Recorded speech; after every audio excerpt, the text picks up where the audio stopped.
चलिए, तो प्रेमानंद जी महाराज और कथावाचक प्रदीप मिश्रा जी के बीच में जो विवाद था उसको लेकर फाइनली आज प्रदीप मिश्रा ने बरसाना पहुंचकर राधा रानी के मंदिर में नाक रगड़कर माफी मांगी। और नाक रगड़कर माफी मंगवाने के लिए ये जो ब्रिज क्षेत्र की ये जो पंचायत रही है, जो साधु संत रहे, इनका बहुत बड़ा योगदान रहा है। क्योंकि इन्होंने बोला था कि जब तक प्रदीप मिश्रा नाक रगड़कर माफी नहीं मांगेंगे तब तक हम उनको माफ नहीं करेंगे, क्योंकि उन्होंने राधा रानी का अपमान किया है।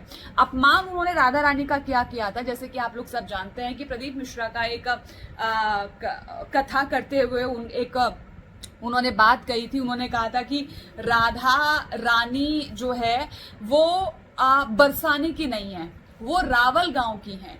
उनके पिता की कचहरी थी बरसाने में, वो साल में एक बार आया करते थे, यानी बरस में एक बार, इसीलिए वहां का नाम बरसाना पड़ गया।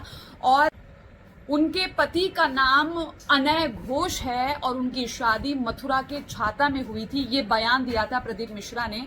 और इसके बाद में फिर प्रेमानंद जी महाराज ने बहुत, मैं कह सकती हूँ, जबरदस्त तरीके से फटकार लगाई थी प्रदीप मिश्रा जी को। उन्होंने कहा था कि जो भगवान के नाम का खाता है और भगवान के नाम का गुणगान जो कर रहा है और जो उनके नाम पर अपने चरण दबवाता है, उसने कहाँ से शास्त्र पढ़े हैं। तो ये बहुत सारी बातें हो गई थी। फिर जो ब्रज के जो पंचायत थी, जो बड़े बड़े संत साधु संत थे, उनकी एक बहुत बड़ी मीटिंग हुई थी जिसमें 10,000 लोगों ने लगभग जो है, तो उसमें फैसला लिया गया कि जब तक प्रदीप मिश्रा जी नाक रगड़कर माफी नहीं मांगेंगे तब तक उनको माफ नहीं किया जाएगा। और ऐसा पहली बार हुआ ब्रज क्षेत्र में। मैं आपको बता दूं कि जब किसी एक टॉपिक पर सारे साधु संत सब लोग एक हो गए, क्योंकि मामला था और बात थी राधे रानी की।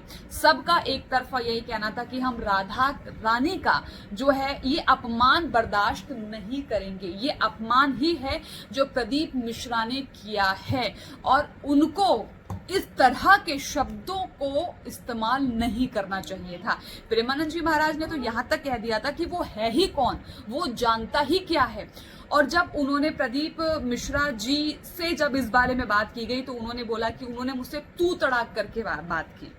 तब ये बात प्रेमानंद जी महाराज तक भी पहुंची कि महाराज जी, प्रदीप मिश्रा जी को इस बात का गुस्सा है कि आपने उनसे तू तड़ाक करके बात की। तब प्रेमानंद जी महाराज ने कहा कि अरे भाई, वो कौन होता है, हम तो अपनी श्री जी से भी तू तड़ाक करके बात करते हैं। और उन्होंने ये बोला कि ब्रज के जो लोग हैं जो आते हैं मेरे पास, वो मुझसे तू तड़ाक करके बात करते हैं, तो वो कौन है। तो खैर, प्रेमानंद जी महाराज के बारे में सब लोग बहुत अच्छे से जानते हैं कि आज बहुत अच्छी फॉलोवरशिप है उनकी और आज बहुत सारे लोग हैं जो उनको मानते हैं, उनको मानते हैं, समझते हैं, गुनते हैं। तो खैर, यहाँ पर मैं लास्ट में ये कहना चाहूंगी कि व्यासपीठ पर बैठकर, क्योंकि प्रदीप मिश्रा अपने आप में एक बहुत बड़ा नाम है अध्यात्म के क्षेत्र में और उनकी कथाओं में लाखों की तादाद में भीड़ आती है। ऐसा व्यक्ति मंच से बैठकर किसी आराध्य के बारे में, हिंदू सनातन जो प्रेमी हैं उनके आराध्य के बारे में अगर इस तरह की भाषा का इस्तेमाल कर रहे हैं, इस तरह से गलत जानकारी दे रहे हैं, तो शायद हम लोगों को जागने की जरूरत है, शायद हम लोगों को समझने की जरूरत है। या तो उनको ऐसा बोलना नहीं था, अगर वो अडिग रहते तो उन्होंने माफी क्यों मांगी। फिर माफी उन्होंने इसलिए मांगी कि शायद उनको ये समझ में आ गया था कि मैंने गलत तो बोल दिया और अब उसको पॉलिश करने के चक्कर में, उस पर मक्खन लगाने के चक्कर में उनको पता था कि वो पंगा नहीं ले सकते। और पंगा किससे ले रहे थे? प्रेमानंद जी महाराज से।